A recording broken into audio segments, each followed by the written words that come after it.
The market waits for no one. Every second counts. Every decision shapes your future. This isn't a game. This is about dominating the order book. Mastering the order flow, lightning fast execution, precision down to the tick. Welcome to a new way of learning, where focus, discipline, and strategy pave the way to success. Bonjour à toutes et à tous et bienvenue dans cette nouvelle vidéo. Avant de la commencer, je voulais faire un aparté pour vous remercier pour le soutien que vous avez apporté à la chaîne ces derniers temps. On vient juste de dépasser la barre des 1000 abonnés, donc c'est vraiment incroyable. Donc merci à tous du fond du cœur, ça fait énormément plaisir. Ça permet de soutenir la chaise, je vais y arriver, la chaîne et de me permettre de me booster, de me motiver à continuer à faire des vidéos éducatives. Et pour vous remercier de ce soutien, comme prévu, comme je vous l'avais annoncé dans la vidéo précédente, j'ai créé un Discord donc d'entraide pour ceux qui veulent apprendre le carnet d'ordre. Et donc le Discord est totalement gratuit. Vous pouvez le rejoindre via le lien qui est en description de vidéo. L'objectif de ce Discord, ça va être simplement de s'entraider en tant que trader au carnet. Dessus, il y aura des live trading, il y aura du partage de connaissances. Donc je vais essayer de vous partager du contenu gratuit, de ce que j'ai pu apprendre moi personnellement sur YouTube. Il y aura de l'order flow, de l'interprétation de setup, etc., des stratégies. Donc après, l'idée c'est vraiment, si vous rejoignez ce Discord, essayez de donner le maximum de valeur. Moi c'est ça mon objectif avec ce Discord, c'est de transmettre de la valeur. Donc si même vous avez des vidéos intéressantes à partager, du contenu gratuit, des livres, des chaînes YouTube intéressantes à regarder, rejoignez le Discord et postez le maximum de valeur, et comme ça on va s'entraider, et le but c'est d'aller le plus loin possible ensemble pour atteindre une rentabilité, mais surtout une constance, parce que comme on sait dans le trading, le plus dur c'est pas d'être rentable, mais c'est d'être constant sur le long terme, parce que c'est facile de faire un bon chiffre sur un mois ou deux, mais l'objectif c'est vraiment d'avoir des gains de manière régulière, des gains de manière régulière. Et donc on va essayer de travailler là-dessus. Donc n'hésitez pas à nous rejoindre, ça me fait en tout cas super plaisir de pouvoir vous créer ce petit Discord. Et maintenant que l'aparté est fini, on va démarrer tout de suite avec les ranges. Le marché, en règle générale, se déplace en range à 70-80% du temps. Et c'est pour ça que ça va être très intéressant de comprendre comment fonctionnent les ranges et comment les trader. Puisque si votre marché est à 70% en range, il va falloir essayer de rentrer de manière optimale sur ces ranges. Donc qu'est-ce qu'un range ? Simplement vous avez déjà la borne haute et la borne basse. Donc bien sûr ça c'est vraiment une notion basique, mais on va avoir une première structure qui va se former en haut du range, et ensuite on va attendre la deuxième structure dans le bas du range. Donc là on a notre structure, le point haut et le point bas. Et généralement, avant de sortir de ce range, le marché va avoir tendance à osciller entre ces deux bornes. Donc le range peut être plus ou moins long, suivant la time frame sur laquelle on le regarde. Si c'est du 1 heure, si c'est du 5 minutes, on peut l'avoir vraiment sur toutes les time frames. Mais pourquoi nous on va s'intéresser au range, surtout sur le carnet? Parce que tout simplement, lorsqu'un intervenant va retourner les prix ici, il va créer une structure, et on sait que là, c'est justement une personne qui a le pouvoir de retourner le marché. Si on y réfléchit bien, ces gros intervenants qui vont se placer aux extrémités du range, ici, ici, potentiellement ici, c'est des intervenants qui ont une assez grosse quantité d'ordre market ou en limite pour inverser le marché. Et donc pourquoi c'est intéressant de trader les ranges? Tout simplement parce qu'on va se placer avec cet intervenant qui vient de rentrer en short ici. Donc si on aurait envie de se placer en short, on pourrait potentiellement sell ici, d'accord? Et vice versa, donc c'est la même chose pour les buys. Si on voit qu'un intervenant a réussi à retourner le marché sur cette zone-là, si notre prix revient retester ici, on aura potentiellement beaucoup plus envie d'acheter à cet endroit-là. Et je vais vous faire une petite aparté pour vous expliquer pourquoi c'est intéressant de trader les ranges. Simplement, si vous faites un parallèle avec le tennis, qui est capable de renvoyer des balles au tennis de manière forte et puissante? C'est les pros. Et bah, on revient en même avec le parallèle avec le trading, c'est qui est capable de renvoyer le marché sur des points fixes où il l'a déjà renvoyé, bah, c'est des gros intervenants qui ont beaucoup de contrats à placer sur le marché. Et donc c'est pour ça que c'est intéressant de se placer sur les extrémités et non pas à l'intérieur. Parce que ici, qu'est-ce qui se passe? Ici, c'est le bruit, d'accord? Le bruit, et le bruit, on n'en veut pas. C'est comme si vous étiez au tennis et que vous vous placiez au milieu du terrain, vous allez vous faire matrixer par la balle et vous n'allez jamais réussir à la renvoyer. Enfin, tout dépend bien sûr des setups, mais ici vous aurez beaucoup moins de probabilité de renvoyer la balle, alors que si vous vous placez à l'extrémité du range, bah, vous vous placez avec, c'est comme si vous jouiez avec le pro player et que vous vous placiez en même temps que lui. Donc c'est pour ça que toute cette phase ici, on va dire le milieu du range, donc la VAH, VAL, donc la value area, qu'on appelle donc cette partie-là, ce qu'on appelle la value area. Je vais y arriver. Value area, c'est pas simple avec la souris, hein. Voilà. Donc la value area, on va pas vouloir y toucher. Nous, ce qu'on va vouloir, c'est les extrémités du range. Donc cette partie-là pour vendre, toute cette partie-là, on va vouloir vendre, et cette partie-ci, on va vouloir acheter, tout simplement. Puisque ici, c'est là où les prix sont en zone d'acceptation. Donc ce qu'on appelle une zone d'acceptation, bah, c'est simplement cette value area où les prix acceptent et travaillent. Quand on va chercher sur les extérieurs, c'est des zones de non-acceptation puisque le prix il reste quelques temps, le moins de temps possible par rapport au temps qui a été passé au milieu. D'accord? J'espère que jusque-là vous me suivez. Et donc, pourquoi les ranges vont être hyper intéressants à trader au carnet? Puisqu'on aura beaucoup plus de probabilité que le prix se retourne lorsqu'il est en haut du range, et vice versa, la même chose quand il est en bas du range. Il va avoir beaucoup plus de facilité à au moins aller chercher la moyenne, donc le POC, on va dire, le Point of Control du range.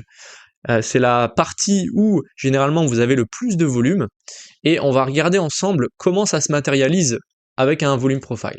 Donc, hop là.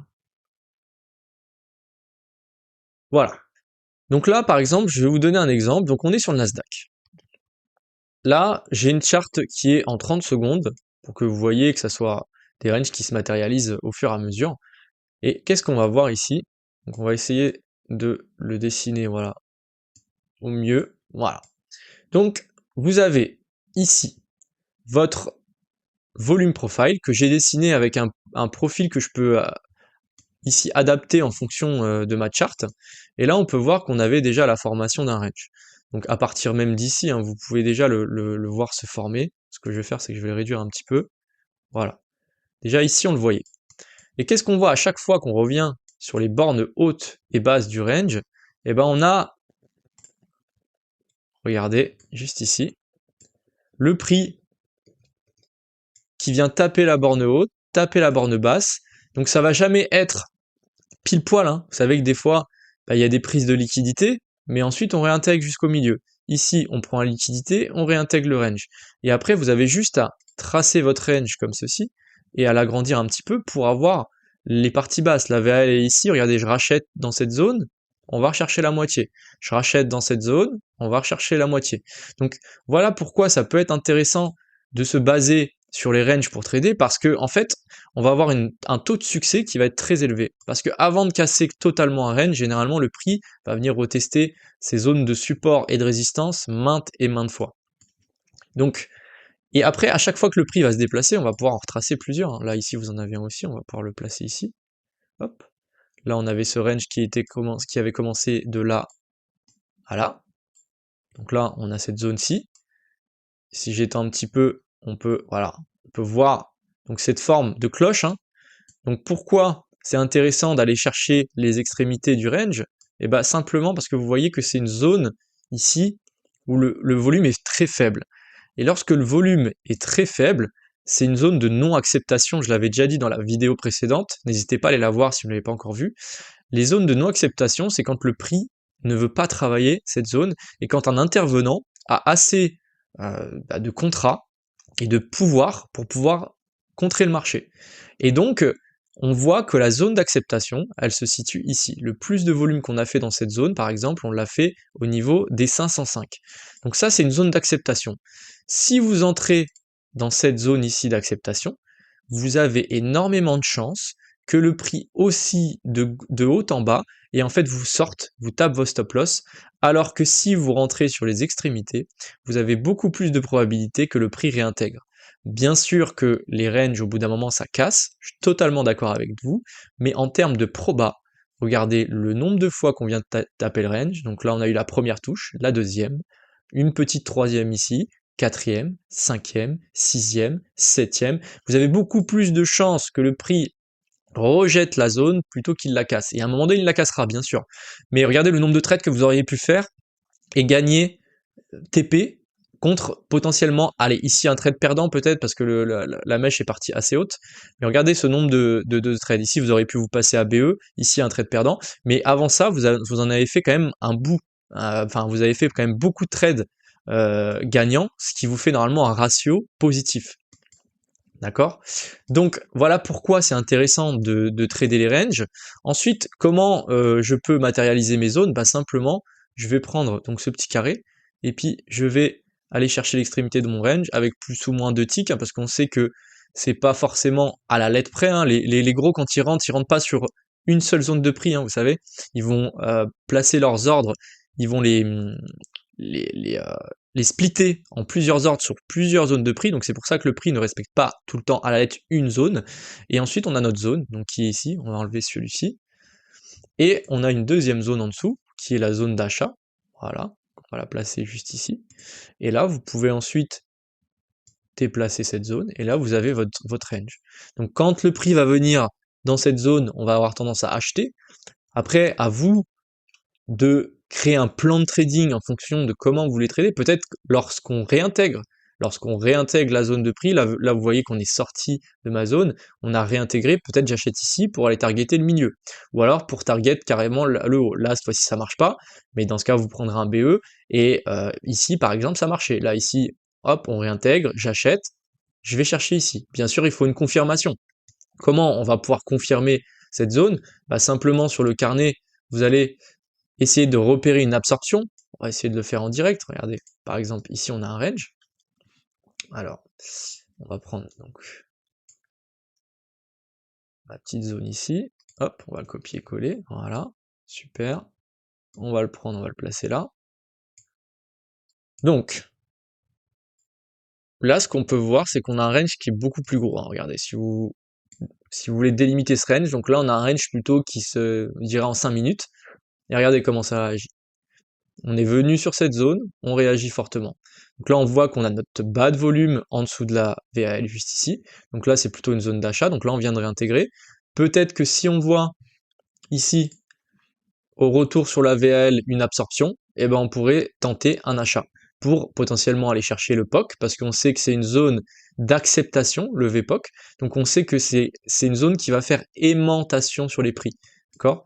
Lorsque on a beaucoup de volume sur un endroit, regardez comment ça attire le prix. Voilà, vous l'avez vu là à l'instant. On a vraiment les ordres qui sont attirés vers cette zone parce qu'on sait que c'est une zone de fort volume. Donc ça veut dire que le prix n'a pas de difficulté à travailler cette zone. Quand il y a beaucoup de volume, il y a beaucoup d'intervenants qui se positionnent ici. Par contre, ici, il y a très peu d'intervenants. Ça veut dire que là, il y a quelqu'un qui défend cette zone. Il n'y a personne qui veut vendre cette zone, mais par contre, ça achète. Donc là, les vendeurs ici ne veulent plus vendre parce que potentiellement pour eux, c'est un prix trop bas pour vendre. Par contre, les acheteurs, eux, c'est un prix intéressant. Donc là, on vient chercher le POC. Voilà, vous avez vu? Donc là, on arrive au niveau du POC. Pourquoi on ne travaille pas cette zone? Pourquoi je ne veux pas travailler toute cette zone-là? Bah, simplement parce que j'ai des probabilités qu'on revienne en VAL, j'ai aussi des probabilités qu'on vienne en VH, mais c'est 50-50, on n'en sait rien. On peut pas savoir en avance, on n'a pas de boule de cristal. Donc là, potentiellement, qu'est-ce qu'on va pouvoir attendre? Bah, attendre d'aller chercher peut-être la VH pour tenter un short, d'accord? Donc toute cette zone-là, moi, m'intéresse. Voilà, un peu au-dessus de la VH, voilà, toute cette zone ici m'intéresse pour short. Et qu'est-ce que je vais attendre pour acheter?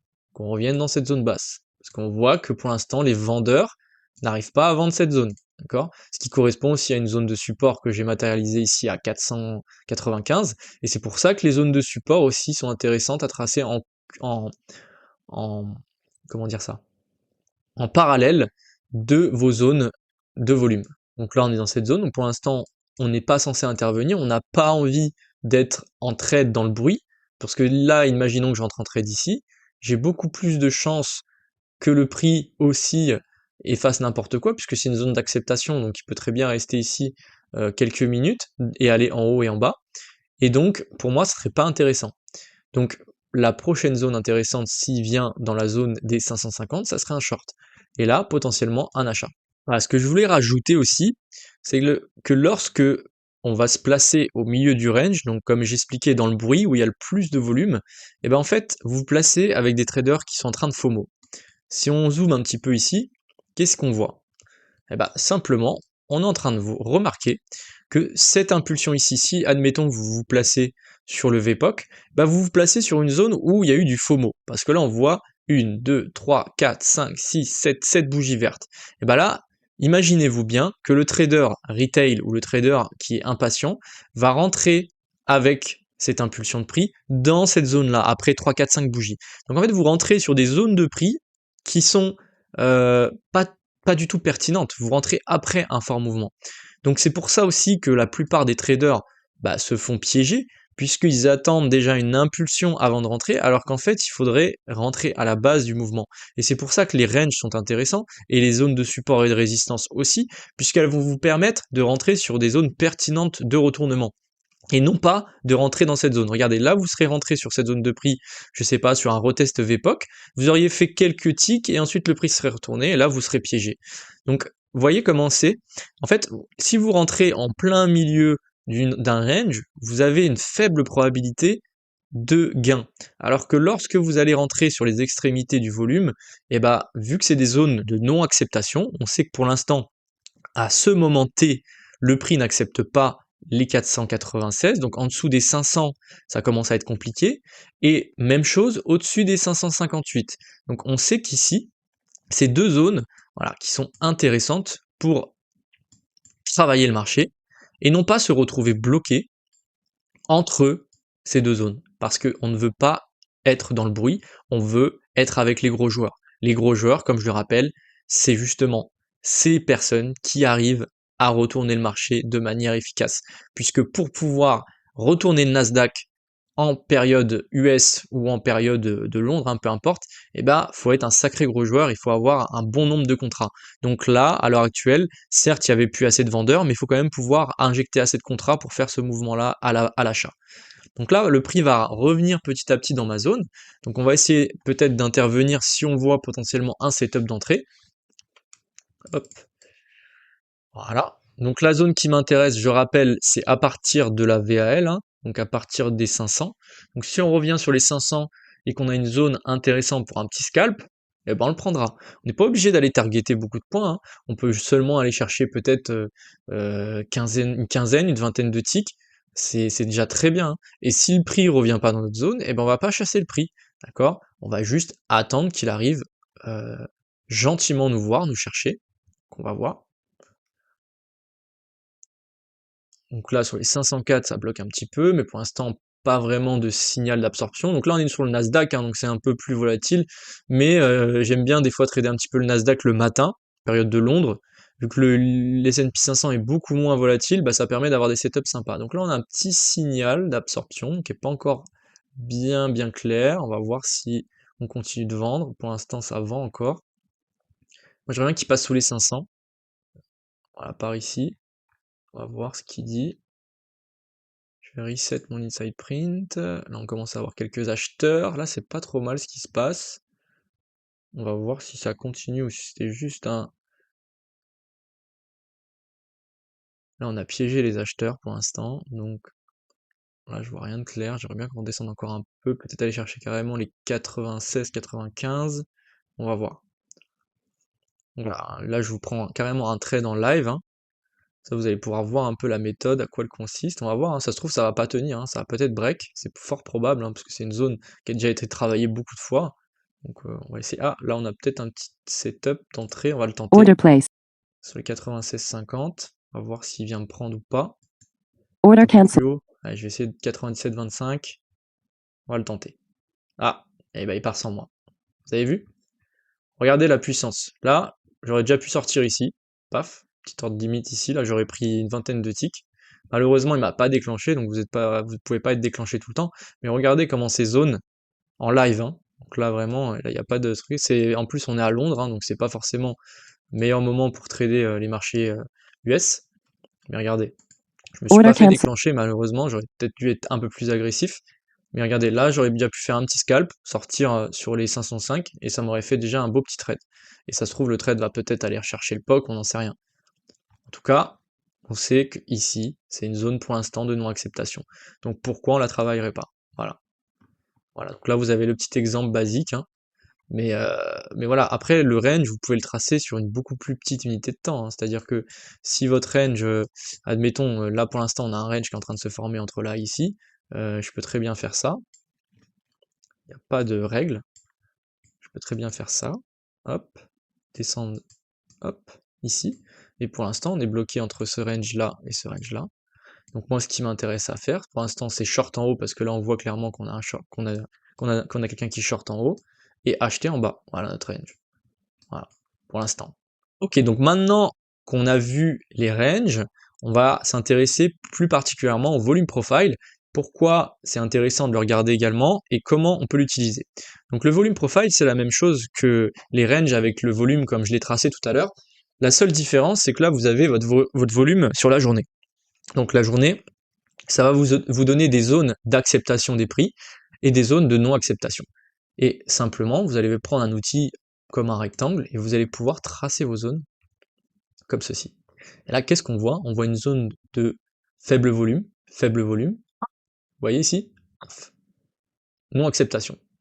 Ici, même chose, on vient tester la zone, d'accord? Donc là, ça ressemble clairement à une zone de support, hein. Je ne sais pas si vous voulez le tracer ici, hein.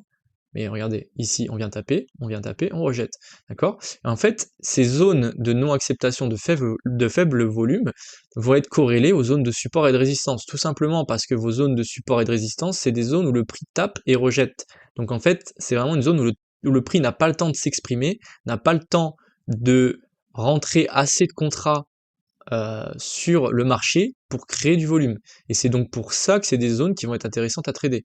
Vous ne voulez pas être dans cette zone de pic de volume, tout simplement parce que le prix peut partir dans les deux sens, et là on le voit, hein. On est venu ici, on revient là, etc. Donc là vous ne voulez pas être à l'intérieur. Là où vous voulez vous placer, c'est des zones comme celle-ci, des zones de faible volume, comme ici par exemple, on en a une encore, là on a une zone, on la voit, d'accord, voilà, ici, et regardez, là, on arrive, on tape, on rejette, on tape, on rejette, on tape, on rejette, on vient tester, on rejette, on rejette, on rejette, regardez. Bon, des fois, on traverse, hein. J'ai pas dit que c'était du 100%. Le trading, ça reste des probabilités, vous le savez. Ici, on vient, ici, on traverse, on reteste, on rejette. Là, on traverse, bon, après, là, c'était la clôture. Là, on teste, on rejette, on vient retester, on rejette, on vient toucher, on rejette. Vous voyez comment c'est puissant? Et là, si vous arrivez à bien tracer vos zones et à attendre des confirmations à l'intérieur de ces zones pour trader au carnet, ça peut vraiment changer la donne. Voilà, le but avec le carnet d'ordre, c'est pas non plus de trader n'importe quand et dans n'importe quelle zone. L'objectif, ça va être de se placer à des prix intéressants, et pour ça, pour se placer à des prix intéressants, il faut pas se placer ici. Là, c'est pas possible. Si vous vous placez ici dans cette zone de prix, donc où vous avez le plus de volume, et bien regardez ce que ça fait, regardez ce que fait le prix. D'accord? Là, il va vous chasser dans tous les sens, vous n'allez pas comprendre ce qui se place. Par contre, si vous commencez à vous placer sur des zones un peu plus hautes ici, un peu plus intéressantes, et potentiellement ici, des zones de creux de volume, bah là, vous avez beaucoup plus de chances de shorter cette zone pour réintégrer, et d'acheter cette zone pour réintégrer. Regardez, on le voit ici, hein, on va chercher les creux de volume, le prix ne veut pas travailler cette zone, on remonte, d'accord? Donc là, c'est vraiment voilà, à vous de déduire par le passé ce qui s'est passé, tracer vos zones de creux de volume, et on voit par la suite bah, que c'est des zones qui réagissent très bien. Il suffit de préparer sa session, d'être patient, et normalement, vous êtes capable d'avoir des belles confirmations. Là, par exemple, on aurait peut-être un setup qui pourrait être en cours, on va voir si ça break, hein, mais regardez ici, on a une zone de faible volume pour l'instant. Par le passé, on a une autre zone en dessous, donc hier, qui a été formée plus vers ici, faible volume, d'accord? Voilà, on va la mettre un peu plus grosse, on va dire que c'est ceci. Et là, pour l'instant, on arrive dans le bas du range. Donc là, clairement, on est dans le bas de range, donc on va regarder ce qui se passe, hein. On va regarder ça, hop. Donc, on est dans le bas de range, on arrive sur la zone, on va regarder ce qui se passe. Là, pour l'instant, on a une légère absorption. On voit qu'on a quand même toujours des contrats market qui tapent. On a un peu d'acheteurs, mais pour l'instant, ça reste pas assez important. Je vais reset mon inside print. Là, on commence à avoir des acheteurs market, vous venez de les voir ici. Là, ça commence à être un peu plus intéressant. Donc là, on va essayer peut-être de rentrer pour un petit scalp. On va essayer d'attendre un petit pullback. Ok, oula, le pullback il est un peu trop profond à mon goût. Ouais, non, là, regardez, ça break. Voilà, faut bien attendre sa confirmation, hein, pas rentrer trop rapidement. Là, ici, est-ce qu'on aurait quelque chose d'intéressant? On s'y situe où là? Ouais, on est dans la mèche, on est en train de break. Voilà. Donc là, on est en train de break. Donc voilà, ça marche pas à tous les coups, mais ça peut être un fade. C'est-à-dire que on peut très bien prendre la liquidité et réintégrer. Donc on va regarder, hein. Regardez ce qui se passe. Donc là, on est toujours ici, on arrive là. Donc là, on arrive sur une petite zone de support à 450. Hop, là, on voit qu'on a, on a eu un rejet. Donc là, on va voir si on a des achats market, voir si on compte. Mince, hop, j'ai fait une connerie. Donc on va voir si on a quelque chose qui nous confirmerait la zone. Non, pour l'instant, on n'a pas de confirmation. On va bientôt arriver dans la zone de volume. Je vais l'afficher sur le graphique pour qu'on la voie. Tac, voilà.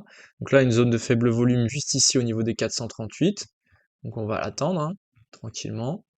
On va même le noter ici, là, 438, 439. Donc c'était une zone de rejet. Donc on va voir si le prix nous donne ce point d'entrée qui serait ici, hein, sur les 30 et quelques.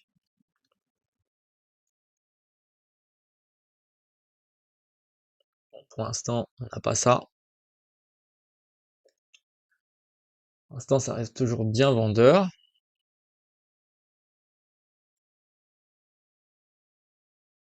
Ok, là on commence à avoir quelques acheteurs ici. Là on dirait qu'on commence un peu à vouloir réintégrer. Commence à être un peu plus intéressant au niveau des achats. Ouais. Là le prix pour l'instant il part sans moi, donc on va voir ce qui va nous donner un point d'entrée.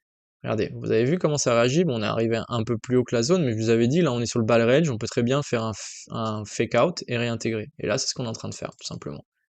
Donc là malheureusement le prix est très volatile, hein, vous voyez, hein, comment ça bouge vite là dans le Nasdaq. Malheureusement c'est compliqué de rentrer là maintenant, mais là potentiellement il y aurait eu un trade à prendre qui aurait été intéressant. Peut-être que j'aurais dû vous montrer sur l'IS, ça aurait été peut-être plus simple à rentrer, et vous montrer des trades en live, mais vous avez compris le principe.